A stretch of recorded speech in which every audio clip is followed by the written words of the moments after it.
Casey, I truly think there is a Guinness Book of World Records for golf that you and I could beat. Really? Let's hear it. What would you guess is the longest a ball has been hit and then caught barehanded in the air by someone else? I would say about 300 yards. Yeah.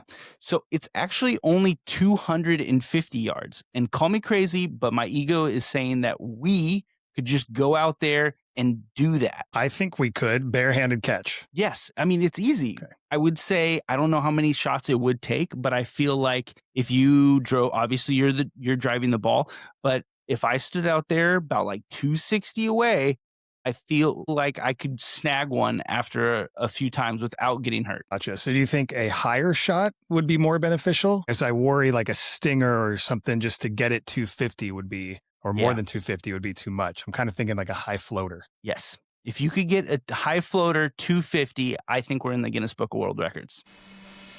A local municipal golf course says it's been overrun by what some are calling, quote, hack golfers. Has the game grown too much? Do we need more scratch golfers? I'm telling you, hacks slow the game down. You can't grow golf if people are chunking it into the weeds all day. Scratch player?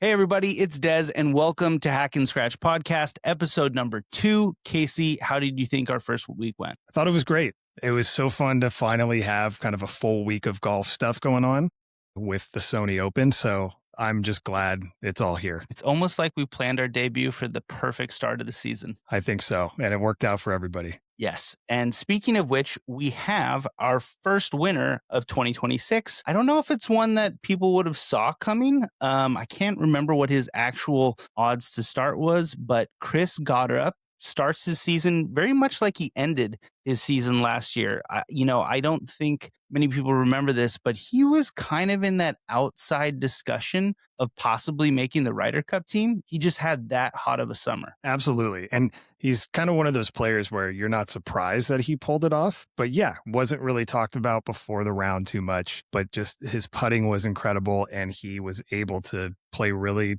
solid golf when it really mattered on that final day. Yeah. He shot a 6 under 64 in the final round. He won it by, a decent margin. And I think, we talked about this. Davis Riley obviously went into the final round 2 strokes up with the 2-stroke lead, kind of fell apart early on, which is, I feel like, the hardest way to bounce back from. It's one thing if you kind of stumble in the mid round or late towards the end, but to come out and have like a bogey double start, it's so disheartening, I can imagine. And he obviously never was able to rally. But yeah, I mean, props to Chris Gotterup. His play has just been incredible for honestly the last 12 months. Definitely. And, you hate to see it when somebody has a lead, any sort of a lead going into a final round, to kind of let it slip away in the way that Davis Riley did. But like you said, starting off with a couple solid or rough holes, and then I think he had just 2-3 putts in a row that part really gets into your head rather than just some bad shots. If you can't commit and wrap it up on the green, then you're going to have a hard time winning on Sunday. For sure. It was a pretty interesting Open and honestly a great farewell to potentially Hawaii as part of the tour. I think that's probably a sad point for a lot of people, but it's most likely the last year that they play in Hawaii,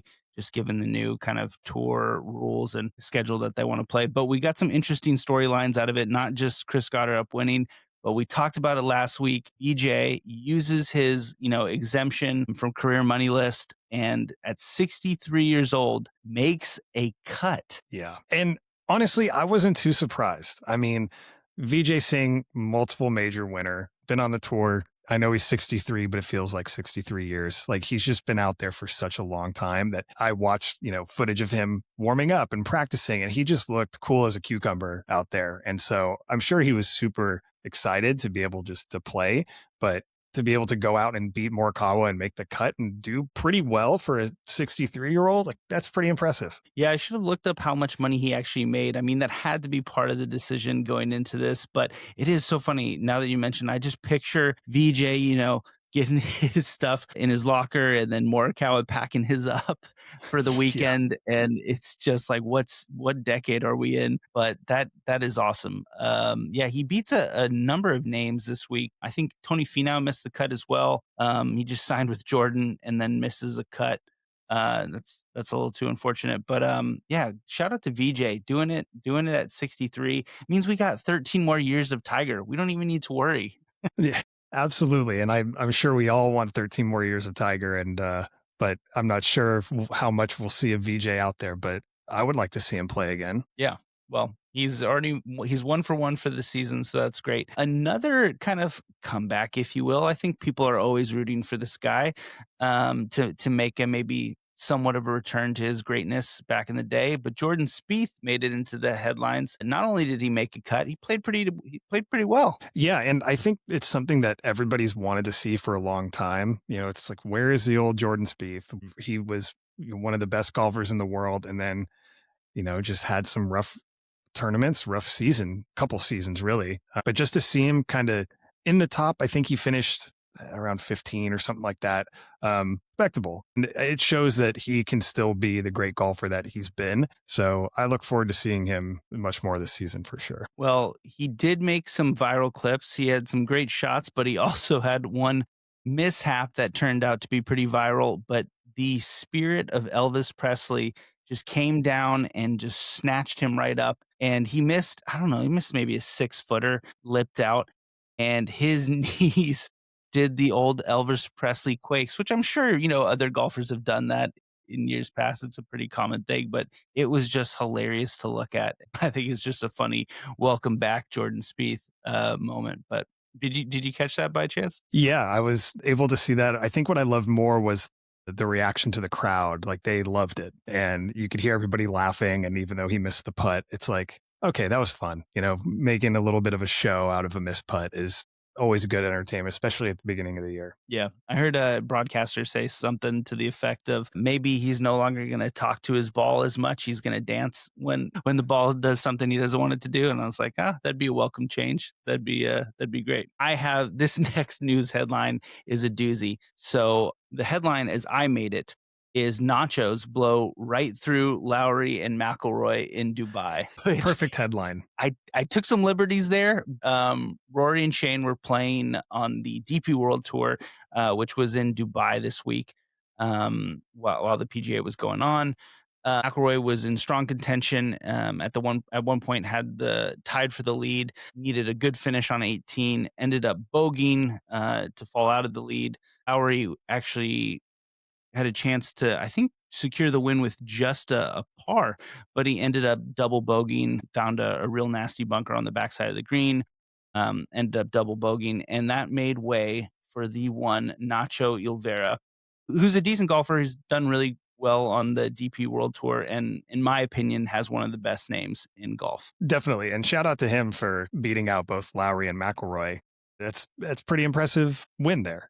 Yeah. What I thought was most funny about this is I watched the final round, and both McIlroy and Lowry, if I remember correctly, were in the same bunker on 18 at different times, I think. But McIlroy just hit it way too hard, and it rolled past the hole, so there's no way he was going to make that par. But then, that's when Lowry hit it into the water. And it's like, what a way for both of them to kind of collapse on that final hole when they had it both kind of in reach. And I was just pretty surprised because McIlroy always does really well on DP World Tour events, especially the ones in Dubai. So, you know, was I disappointed? Like, maybe a little, but at the same time, like, cheers to this guy. That was a great win. Yeah, this is good continuity. So if you remember years ago, the Dubai tournament was kind of the kickoff point for a lot of people joining LIV. Like, I remember seeing a bunch of PGA guys go play the Dubai tournament for DP World Tour, and people weren't thinking of it, but then they signed their contracts with LIV, and then ultimately moved over to LIV. So it's fitting that we have this next story headline, which you texted me. Yeah, so this one is that Dustin Johnson signs a 3-year extension with LIV Golf, and which I don't think was the most surprising news that we were going to have. It was probably pretty expected. If we think back to, I think it was first season of Full Swing when they're interviewing Dustin Johnson, I love the clip where he's talking about LIV because he says, pretty simple. more money, less golf. And I'm like, yeah, all right, man, I get it. He was very matter of fact. And I think that's the same thing that's happening here. So I think it's going to be interesting for him, especially after last week with the Brooks Koepka stuff. He's like, nope, I'm committed to Live. And I think that's going to close the door on some of these other guys joining Live, or I'm sorry, jumping back to the PGA Tour. But what do you think? Yeah, it's kind of funny, if we're talking, blow for blow, PGA versus Live, they come out with a big one last week. Brooks Koepka rejoins PGA. This is not quite the same kind of statement of, Dustin signs a 3-year extension. I think that was kind of expected. He's also, just to face the facts, he's just not as big a name anymore. He's even compared to Brooks. I feel like he's been out of contention for a lot of majors for quite some time. And, I see this one just kind of rolling past the news and being considered amongst the same kind of level as a Brooks. But with this, we also did get a couple new people to join Live, which is Ben On and Thomas Dietrich, who Thomas Dietrich won last year on the PGA. So, very similar to when Cam Smith joined after winning. Actually, he won a major, but after Cam Smith won, joins the next year for Live. So I guess those are a little bit bigger names. Definitely. I think alongside of that too is Kevin Na leaving Live as well, which also definitely not as big of a name anymore, but I still think it's important to kind of see the avenue that all these different players are taking. And I just find it interesting that where people are going to be going and things like that. If you had to guess, how much do you think that 3-year extension was worth? Ooh, I would say less than definitely when he jumped over, but I would still say based on what, PGA players are making, I bet it's in the high tens of millions. I would say maybe like 90 million over 3 years. Like, I don't think it was breaking any records. It might be because they were desperate to re-sign some big names, but that would blow my mind. If it was like a $300 million extension, that would blow my mind. Yeah, same here. I was reading something that people were expecting Bryson to ask for $500 million, which I don't think is really true. But what are your thoughts on that? I saw the press conference it's so funny. Like, I don't know who's making these decisions at Live, but they had a press conference right after the Brooks Koepka news broke, and they had all the people lined up that could move over to the PGA. And one by one, they were asked, it almost was like a trial. They were asked, are you thinking about joining the PGA? And everyone just towed the line and said, I have 1 year on my contract. I have 2 years on my contract. I'm here to play golf. And it wasn't really inspiring to the effect that I think Liv maybe wanted their answers to be. But it seems like, for what it's worth, it seems like Bryson's going to stay there. It seems like Rahm's going to stay there. Yeah, I think you might be right on that. But we'll see. But yeah, an extra 500 million for Bryson, he'd probably, he'd change his little tone a little bit. So yeah. Mm-hmm. Moving on, we had another week, match 4 of TGL's 2026 season. New York Golf Club defeated Tiger Woods' Jupiter Lynx 8-3. It's a pretty big margin of victory, especially for TGL. They secured their first win for New York Golf Club this week.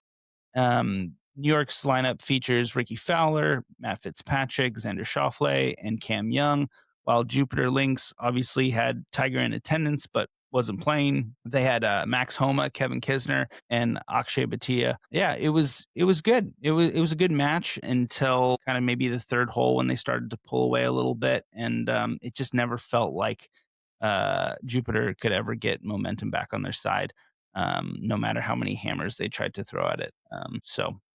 Yeah, that did become the strategy toward the end. There was, all right, just throw all the hammers, see if we can pull something out and just bite down the lead a little bit. But I think, honestly, I was really looking forward to watching this one because it's Tiger Woods. It's his team. It's his league, and I think the thing that I appreciate is we all know we're not going to see Tiger Woods in the same manner as we did in 2007 to 2010 and all that, but at least we get a side of him. He's still an incredible golfer. He's still, an entertainer, and he's fun to watch and even like see in this kind of different venue to interact with the players. So I love it. We get to just peek behind the curtain a little bit and see him interact with other pro golfers. That's fun for me. Yeah, no, as much as I love the 2018 to 2019 kind of comeback tour for Tiger. What was so cool is after those moments, seeing him kind of, I don't know, like humanize himself and have fun, make a laugh. I Yeah. remember like distinctly the turning point for me was 17 at TPC Sawgrass, and Kevin Na, which we just talked about, rolls in a putt, walks after it quickly. Tiger has a shorter one, hits the putt, and just imitates Na so perfectly. And they're both laughing, on the green of 17 at Players Championship. It's like Tiger would never do that, even if he wasn't in contention back in the day. So I love seeing this side of Tiger. Him being able to coach some of the younger people on like the President's Club teams, and I'm sure eventually, he probably will be a Ryder Cup captain eventually whenever he chooses that he wants that role. So it's also great to see this side of Tiger. Yeah, definitely. Ton of fun. Awesome. Well, it was a quieter week on Golf YouTube. So going the Golf Tube rundown, we start with Bob Does Sports, which we like to do. I know you watched a couple of videos this week. There was 2 out there. The first one was kind of interesting. It was Rahm versus a 3-man scramble. Where was it held again? So that one was at Silverleaf Club, which is Rahm's home course in Arizona. And what I loved about it is on the first hole, Bob hits it kind of into the first cut behind a bunker. And then his approach shot just takes like the biggest divot out of this first cut here or whatever it was. And I'm just like, God, where are we that Bob Does Sports and Jon Rahm are playing together at the Silverleaf Club, hacking away at the grass. It's just hilarious when I think about it that they get to do that. It's just so fun to watch. So I enjoyed it a lot. That's awesome. Those are the surreal moments you like really just love to see as part of YouTube golf, and the fact that they're able to get someone of Rahm's caliber to do that it's awesome. Surprisingly, maybe surprising to Rahm himself, but he takes the fat L here. Now he did push it to extras, so they went the hole 18 or hole 9, and no one won a hole. It was crazy. It was a complete draw all the way through, all square, all the way through 9. They replay the last hole, and Rahm misses a makeable putt, and it was funny to watch because he, even when he's not winning, this whole time, I think just in the back of his mind is like, all right, I'm eventually going to win. And he was joking and having fun. But as soon as he missed that putt to lose it, he was visibly upset about it. I don't know. What was your take? I mean, I can understand why he's upset. That being said, though, and I know we're not comparing apples to apples here, but Bob had, I think, 3 or 4 saving putts throughout that round that were like, whoa, that wasn't totally expected, but he drained it and saved them. So, I mean, sometimes you have a good day, and it was Bob's day. Nice.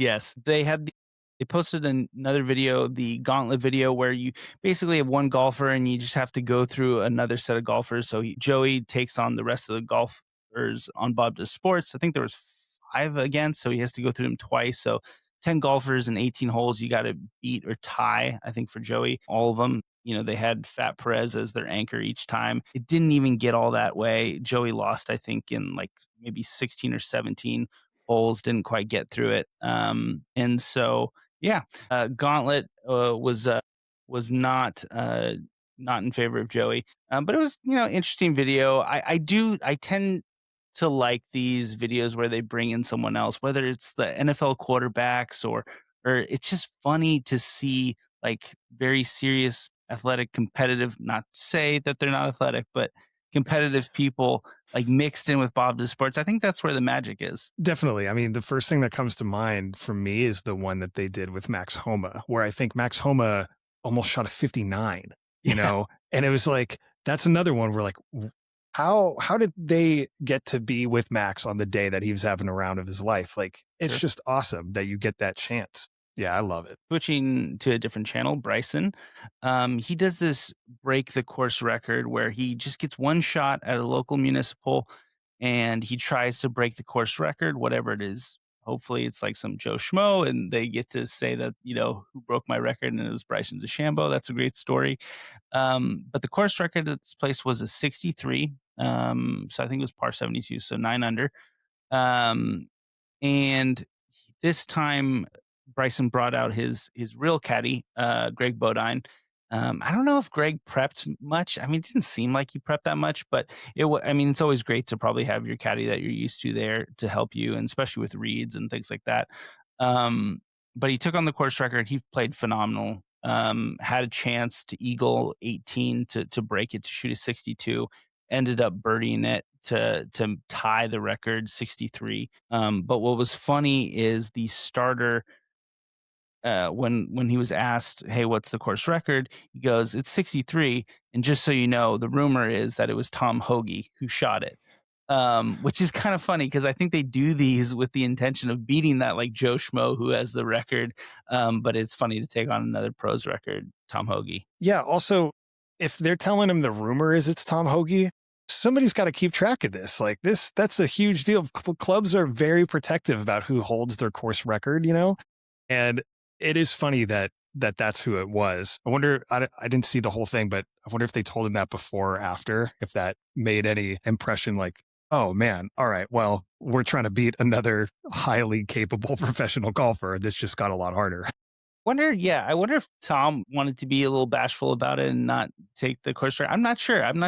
But you would think that it would be very known what the course record or who the course record holder is, especially if it's a person like Tom Hoagie. But nonetheless, great series. The Caddy Talks, whether it's on YouTube Golf or on the CBS broadcast, always some of the best like learning things that I think you see as just a casual player is those discussions, shot selection, misses. I think it's just such a great part of the game to get insight in. Yeah, absolutely. I mean, when you go and take lessons, you're just trying to figure out your swing and all of the course management stuff. You don't typically go out and learn unless you're, high performing golfer and want to learn along the course with somebody. But what a perfect way to just watch somebody play through an entire round, mic'd up, their thought process, talking with their caddy. It's just something you don't get to see as much. So it's super fun to watch. Yeah.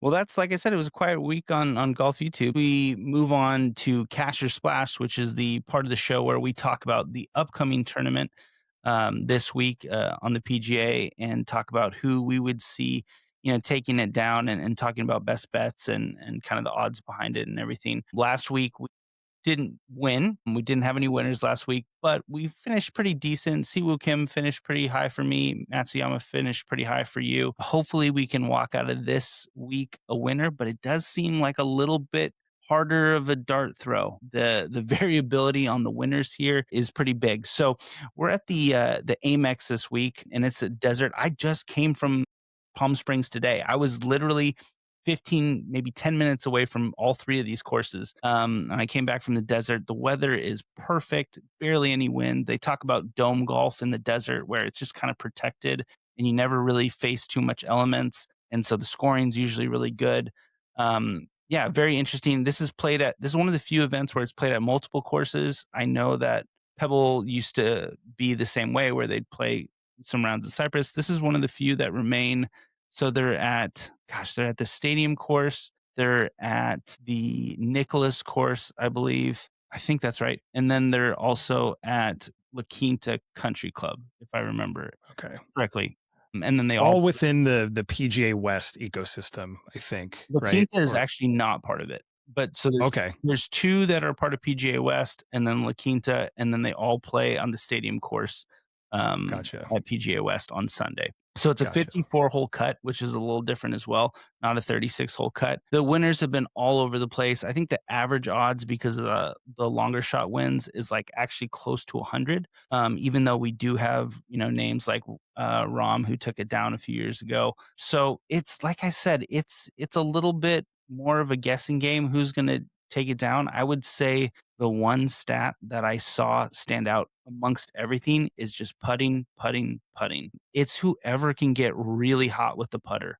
It seems like everyone's going to have decent approaches, nothing too penal. It's all about who can get really hot with the putter. Totally agree. And I was able to play the Norman course at PGA West a couple months ago and absolutely loved it, but it's shorter. Like those courses, you can really get the ball up close and have potential to score on the majority of the holes. And yeah, as long as you can get on the green, like you're fine. But if you're not connecting with the putter, somebody else is outscoring you, plain and simple. So I definitely agree that putting is the name of the game for this week. And we've seen it at this tournament every year. Like the average final score is like negative 20 to 25, you know? So it's not about figuring it out off the tee. It's once you're on the green, are you making putts on, you know, kind of firm, dry greens that are probably rolling very true. So it's going to be fun to watch. For sure. We also have our first kind of surprise with this tournament in a while, which is we get the number one player in the world, which I don't think that's happened for quite a while, maybe like over 10 years. So number one player, Scottie Scheffler, comes to the desert looking for his first victory of 2026. It's his first start. It'll be interesting. What's great about it from an odds standpoint is, as you saw, all of the money in the betting gets sucked towards what would seemingly be the obvious pick, Scottie Scheffler. But I say he does great, easy top 10. But I say he doesn't win this week. What do you think? I think the same. I thought it was really interesting that he decided to play this tournament. And I was kind of thinking, why? Why here? Why now? And the only thing I can think of is that typically, for him at least in the past few years, the Century Tournament of Champions has been his first tournament. And instead, like since we didn't have that, this is his way to kick off the West Coast swing. So I think he's here just kind of warming up. But famous last words for anybody betting against Scottie Scheffler. But I agree with you. Very true. I thought you were going to say Bennett loves the pool. So I thought, just wanted a family weekend in the desert. But no, I totally agree. I think that makes all the sense to get a warm up in, and seemingly a great place to do it.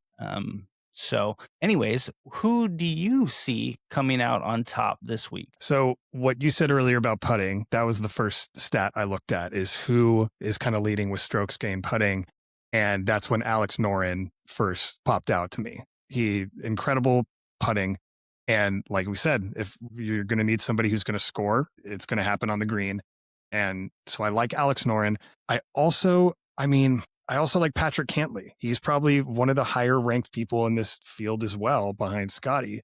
And he's California homegrown golfer. He probably knows these courses very well. So if I had to pick two people that I'm interested in, it'd be those two.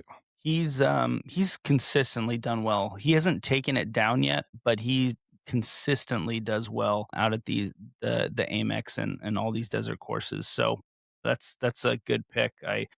It'll be interesting. We haven't seen Cantlay really just go outright and win something in a very long time. And he's an incredibly consistent and well-respected golfer, but he just hasn't crossed that line in a long time. So it would be awesome this early in the season to see him do it. That's for sure. I think my two shorter price ones, like I said, I think I'm going to take some deep stabs this week, but my two shorter price ones, unfortunately for me, they got bet down a little bit because of their great play last weekend, but is Bobby McIntyre and Harry Hall. Both can roll the rock really well. They're playing at a very high level, and so they come into this with a little extra confidence, placing so well last week.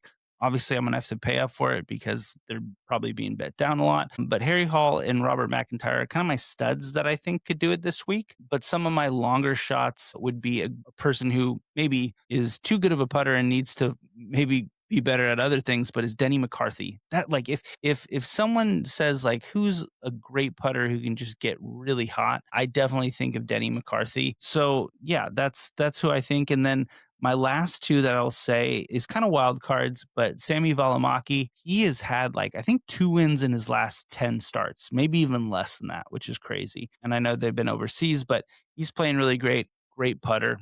You can definitely get in that range of like 10 to 12 strokes gained putting, which is what probably someone is going to have to go after to win this week.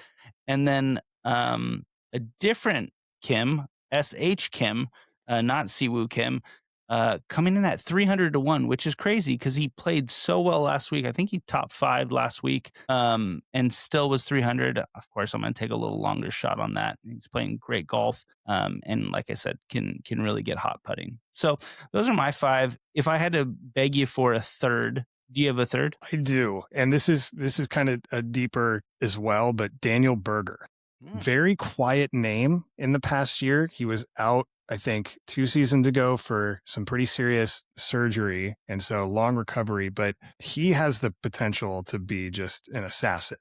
And he's been out here longer than several of these guys that are kind of younger to the field. So I don't know. We've consistently seen him play well in the tournaments that he has been in. And I'm like, it's only a matter of time before he's back up and winning tournaments. I think the last thing I remember, and I'm sure he's won since this, but it was like the Pebble Beach Pro-Am, like maybe 3 years ago, but always just really solid player and took a long break for recovery, but he's all in now. And I wouldn't be surprised if we see him do very well. Yeah, that's a great pick. I think a lot of people expected him to have even better comeback season last year coming off the injury. It's kind of a well-known fact, but you ask a lot of PGA Tour players that play cash games on the side, they will say they owe Daniel Berger the most money, that he is just an absolute cash game assassin. JT talks about it all the time. So yeah, he's definitely got the good play to take him all the way to the end. We'll see how this weekend plays out. I'll be watching. I can't believe I just left the desert, which is funny, but should be a great weekend full of headlines, and I'm looking to see who takes it down. The next section I wanted to talk about is something we do every week, which is the Pro Shop Drop. We did have the rebuttal to last week's discussion, which is TaylorMade released their QI4D line of drivers and woods. And Callaway releases their series this week, which is called the Quantum Max series. Great name. I'm in marketing. I just think it's funny how they come up with these seemingly very highly technological names, and Quantum Max to throw on a driver line is a great one. But yeah, I'm curious. I don't know if I've ever asked you, well, what do you play for a driver? Play TaylorMade. Okay. I've been playing TaylorMade since the Sim 1. And kind of when you find something you like, especially for me off the driver, I stick with it. Nice. I have never really been drawn to Callaway drivers, but I grew up playing Callaway irons. But I don't know. I think once you find, especially for me, once I find something that I'm comfortable with, it's really hard for me to change. So I've gone Sim 2, and now I actually have still the first generation Stealth, which I still love. Nice. Yeah. So it's not the Stealth 2. It's not the red face one. You have the original Stealth. The original Stealth with the original, I think, Ventus black shaft, and you'll have to pry that from my cold dead hands. Nice. I love it. So as far as apparel, we didn't have any major releases this week, but I thought it was also very funny. We had like a yin yang thing going on from last week's Pro Shop drop discussion. We talked about a company, Descente, who was primarily a ski and snow apparel brand, and they went into golf. This week, we have a golf brand going into other areas of exercise, in which we have Travis Matthew, well-known clothes maker in golf. They are doing a partnership with Peloton, actually, to release a women's wear, and it's just general exercise. It's not women's golf. It's just general exercise. And I think it's kind of funny to think that a strictly golf company would be doing this. And I wonder if it's, something we see more going forward. Yeah, you're right. It is funny to kind of go the other way from what we talked about last week. But I think, again, like we've said before, it goes to show how kind of universal the game of golf is and how different brands and companies seep into different types of business. And I think that's one way that they're doing it. So Travis Matthews always made really good, high quality stuff. So not surprised that they'd partner with someone like Peloton, especially. Yeah, definitely. Well, it'll be interesting. Like I said, I think maybe this collab was, stemming from, and I think they've actually done this one before, to be fair, but it is interesting. I mean, so many, people are wearing Travis Matthew polos and spouses, and they're like, oh, well, I want to rock it too. And so now, it comes in the form of exercise gear and via Peloton. So it's kind of cool. We're going to play some games right now. And the first one is a draft between you and I. And so do you think any actor in Hollywood could make it on the Korn Ferry Tour? No. Okay.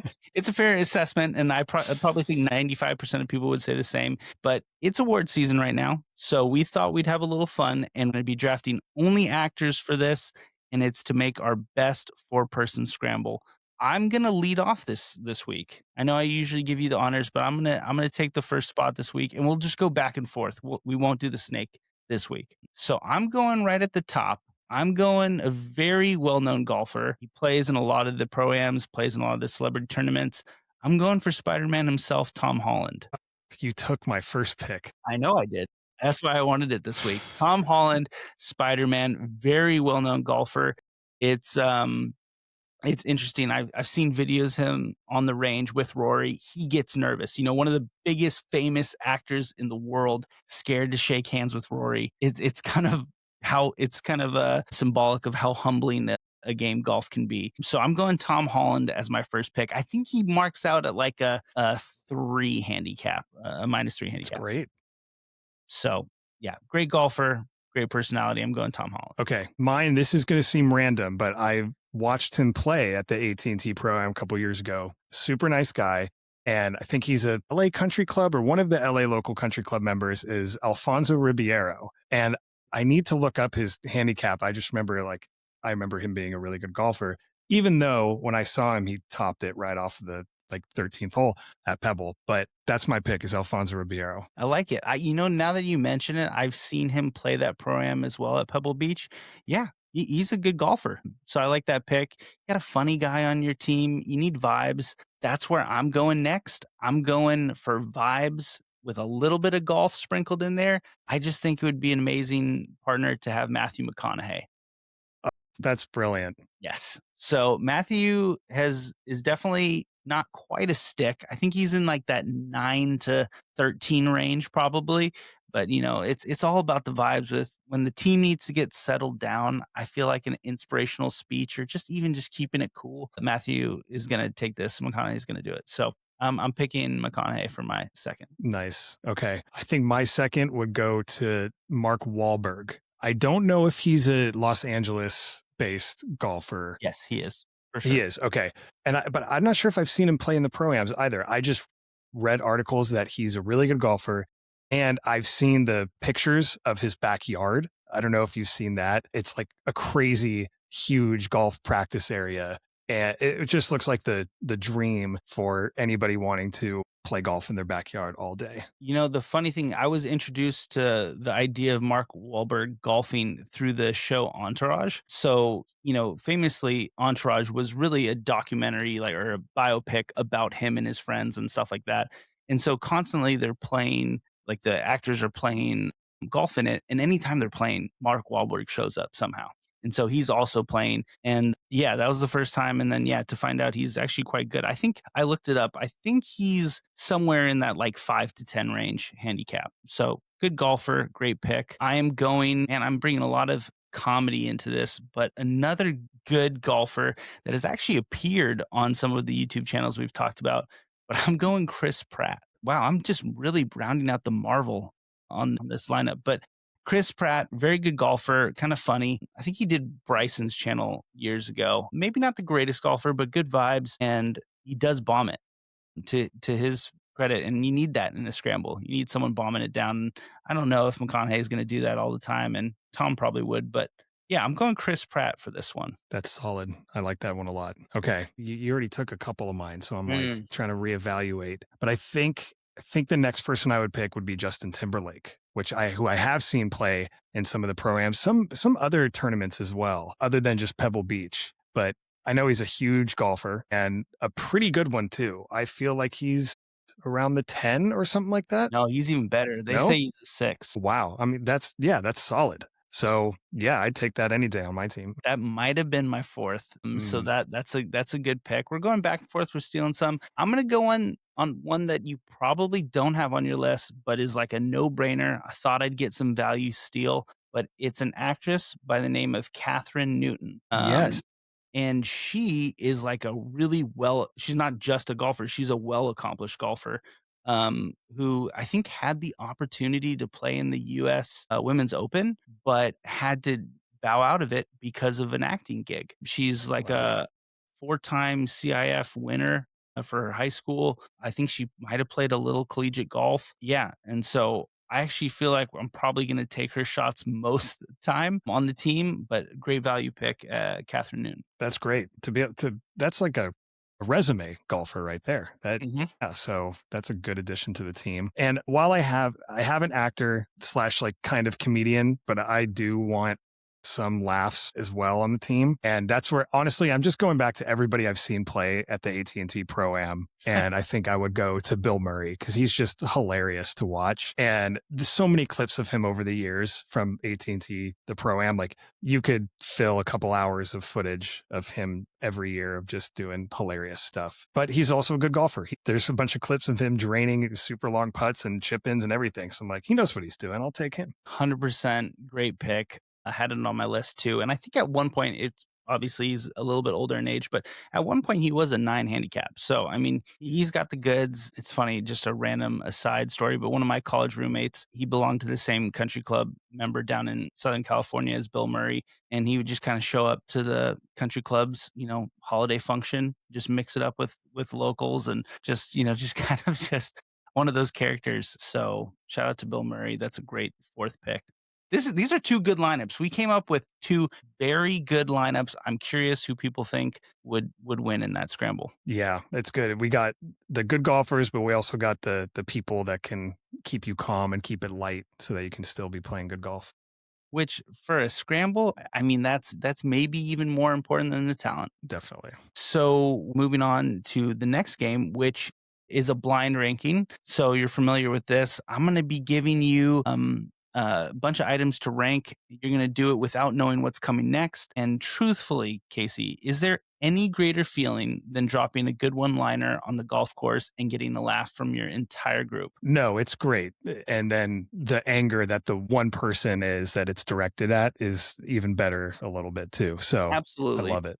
And sometimes it's self-deprecating. Sometimes I throw out a one-liner to make fun of myself. It eases the pain. And so today we're going to blindly rank the best one-liners in golf. So are you ready? Let's do it. All right. Now, some of these I'm going to give you the situation, but for this one, on a bad putt, someone says, right club, though. That's pretty good. What's our range? 1 to what? 1 to 8. 1 to 8. That's good, but it's a little cheap. I'll say 6. Okay, perfect. Great start out. It's good to kind of put some level set out there and get a bar. On a sculled chip, right? So on a sculled chip, not sure bump and run was the right play there. Nothing's worse than sculling a chip sometimes because it just is Ask absurd. Frankie. Yeah, I like that one. I'm gonna go 3. I think that deserves a little higher than the first one. So I'll agree with you on that one. All right, so this one's good. This one gets a laugh. Putter just left a ball short. You and Lance Armstrong, 1 ball short. I actually have never really heard that one, but that's pretty good. That's going to get a lot of the older guys in the group, especially. Let's say 4. Okay, perfect. So you got 3, 4, and 6. This one might touch a nerve on both of our golfing abilities, but it's like my son-in-law. Not too happy with it, but I guess it could be worse. Yeah. No, you're right. I can relate to that a little bit in so many words. I'll give it a 5. 5. Okay, good. We're filling out the middle. So you're leaving some room at the top, leaving some room at the end. Okay, that's a good strategy. This one I've never used, but I found it pretty funny. So you go to someone and goes, there's trash on the end of your club. And so he looks down and looks at the head. And you go, no, the other end. That's good. I have not heard that one either. I like that. What do I have left? 1, 2, 7, 8. Yeah. I'll put that at a 2. That's good. That's a good one. I love that. This next one, super easy one to get out. This is a perfect one to use. You tried to be Tiger, ended up in the woods. Oh, that's pretty good. That's good. I'm going to leave room on both ends again. So I'm going to say 7. Okay. Well, then these last 2 are big. It's going to either be really great or really bad. Here we go. So you're on the tee box. You go, hit another. That's lion grass over there. Anyone who finds their ball over there is usually lion. That's good. It's very. It's going to make you. It's very. Yeah, it makes you think for a sec. You're like, okay, I'll go 8. I'm hoping that the last one is a zinger. I think it's good. It's a funny one to end on. It's a funny one to put 1. But here we go. Someone goes to you, and I'm sure you get this. Hey, Casey, any advice? And you go, yeah, get your clubs about 6 inches shorter. They'll fit in the trash can much easier. I love that. That is number 1 right there. Perfect. You think you're giving some good advice, but really you're knocking them down a peg. It's a good one. It's a good one. I love it. It's a one that you could definitely say you had planned and set up a little bit, but that's That's a good zinger. Yeah. Nice. Well, you did great. I think you have you somehow figured it out how to have a great list despite being blind to it. And now we've given all the listeners some great one-liners to go use with their friends. Yeah, we have yet to accidentally rank something very poorly. So that's a good bar to be at. So mine is, I guess, a little bit of trivia, kind of a guessing game, but basically the idea is, how much do you think the game has changed in the past 25 years? So let's take a look at some of the average stats, money, etc., from now compared to what it was at the end of 2000, about 25 years ago. All right. Sounds good. All right. So I'm going to give you, let's start with the average driving distance. What do you think the average driving distance was in 2000? For a bonus, do you know who that person would be in 2000? Who led it? Who led it in average driving distance? Got it. Okay. So I'm just triple checking. So this is the longest average driving distance. Yeah. Not like average driving distance of the whole tour, like the longest average. The longest average driving distance, yeah, by a player. So 25 years ago, 2000s, I mean, Tiger's there. I don't see, I mean, he had all, I would have to just default to Tiger. And I would say it was 3-3. It's a very good guess. So it's 301 was the average longest driving distance, but by John Daly, which That's such an obvious one. Okay. Yeah. yeah. So now that you've heard it, you're like, oh yeah, that makes sense, right?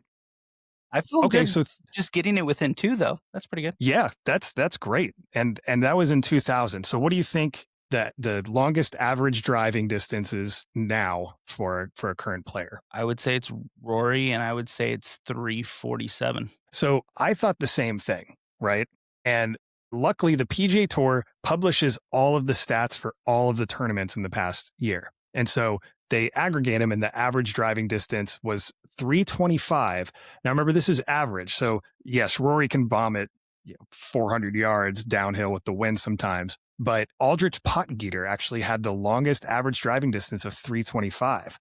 And, it's another one where you're like, okay, that kind of makes sense. We've seen him just rip the ball, especially in the past year and a half that he's been competing on tour, but it's an extra 24 yards. So if we're averaging about a yard more a year currently, which is interesting. I just find interesting. I would advocate we don't need to roll the ball back. I mean, that's not that big of a difference. And so that's going to lead into our next thing, which is, what is the average course tournament length in the year 2000 versus 2025? So the average course length total out of 18 holes throughout all the tournaments on the tour. What do you think that would be in the year 2000? I'll go 7,100. Very close again, 7,000, right, sitting right around 7,000 yards. So it's a good guess. And what do you think that is now? I'll go 7,250. Very close again. So 73 to 7,400 yards now. So when you think about it, yeah, it increased quite a bit. But when you also think about it, the 25 extra yards you might be getting on the longer holes that you're using a driver, it kind of averages out, right? Yeah. I mean, we could run the number and actually see the average, but an extra 300 yards for 18 holes versus an extra 24 yards, off the tee. It's interesting. For sure. Yeah. Okay, so let's go now into average score. What do you think the best average score of? So this is taking every posted tournament score, 18-hole score for the year 2000, and a bonus of who you think it is. Just going to hammer the Tiger narrative, man. I'm going to hammer the Tiger narrative, and I'm going to say shot on average per round, right? Yeah, it would just be the average. Yeah. I'll go minus 2.5 from par. Okay. So if you had to put a number to it, like, okay, very good guess as well. You're getting super close on these. So the average score, yes, or the lowest average score in 2000 was Tiger Woods, and that average score was 67.8. Which you think about an average score, that's ridiculous. That's honestly you're playing Pebble Beach one day, you're playing Bethpage Black the next week. It's pretty incredible. So that was in 2000. What do you think it was end of 2025? So it's Scotty. And I just remember the talks, because I think 2001 was Tiger's best year statistically. So it was even better than that. And I think they were talking about the round average score to be comparable to that for Tiger. So I would say I'll go 67. So close again. It was 68.1, which was 0.3 strokes from Tiger Woods, which to me, I find so fascinating that in 2000, the average score was 67.8. And now the average score is 68.1, better equipment, longer driving distance, but longer course length. And the fact that Tiger was still so dominant, in the 2000, and considering Scheffler is so dominant right now, I just think is fascinating. That's crazy. I mean, how the game has grown and how it hasn't. It's like, that's wild. Yeah.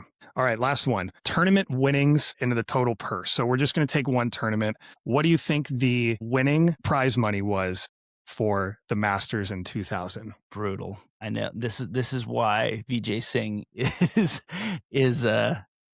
playing right now. I will go the top prize, right? Yeah. I'll go $1 million. You would think it would be at least $1 million, but the top prize in 2000 for the Masters was $828,000, which brought the total purse to $4.6 million.